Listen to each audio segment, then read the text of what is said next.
E aí pessoal, tudo bem? Aqui é o Rony, professor de Física, continuando o nosso estudo do campo elétrico gerado por uma carga elétrica pontiforme. Neste vídeo, nós vamos abordar o princípio de superposição.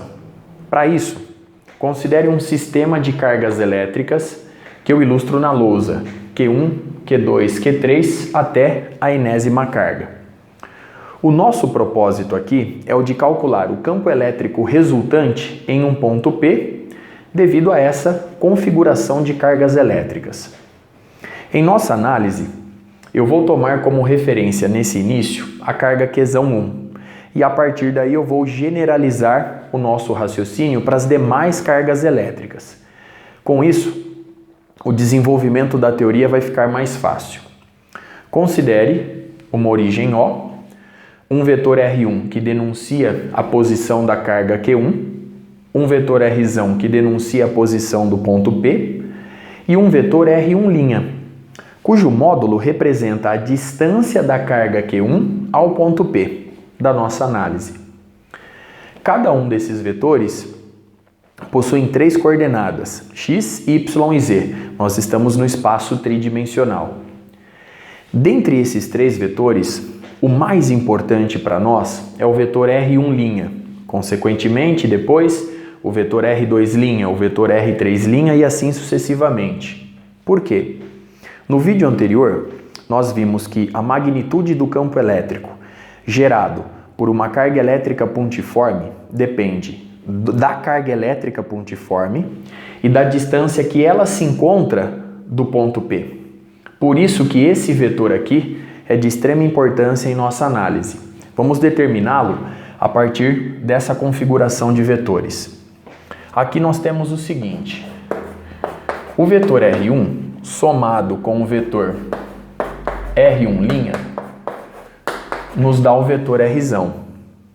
Consequentemente, o vetor R1' é o vetor R menos o vetor R1. Eu vou generalizar essa expressão para as demais cargas elétricas, trocando o 1 por I. Então, o vetor R'I vai ser o vetor R menos o vetor Ri. Observe que para a carga Q2, eu vou ter R'2 vetor igual a R menos R2 vetor. E assim sucessivamente para as demais cargas elétricas do nosso sistema. Dessa forma, eu consigo determinar a distância de cada carga ao ponto P. Conhecendo as coordenadas de R e de R1, por exemplo, fica determinado as coordenadas do vetor R1'. E para as demais cargas elétricas a partir dessa expressão. Agora, vamos calcular o campo elétrico gerado pela carga Q1 em P e generalizar para as demais cargas elétricas. O vetor E1 ele é dado pela expressão 1 sobre 4πε0, Q1. Lembre-se que não entra em módulo, aqui ela pode ser positiva ou negativa, dividido pelo módulo do vetor R1' ao quadrado na direção do versor R1'.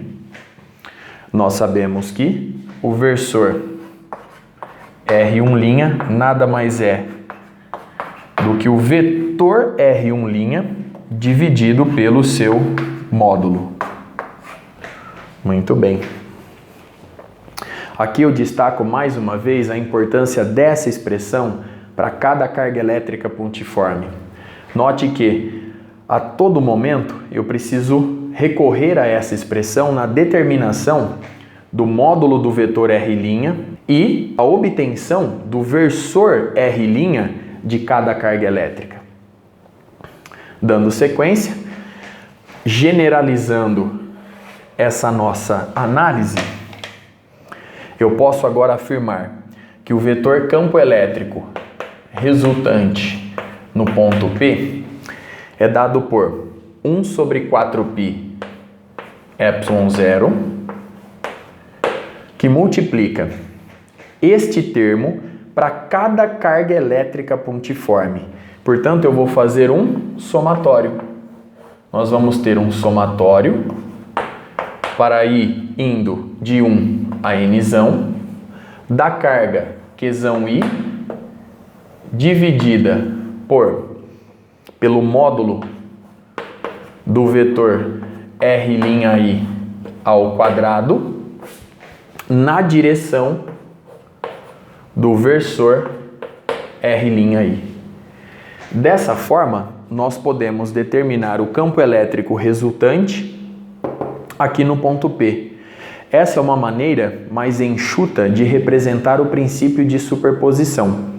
No próximo vídeo, nós vamos aplicar essa expressão combinada com essa expressão com o índice I, o versor Ri', eu vou escrever como sendo o vetor Ri' dividido pelo módulo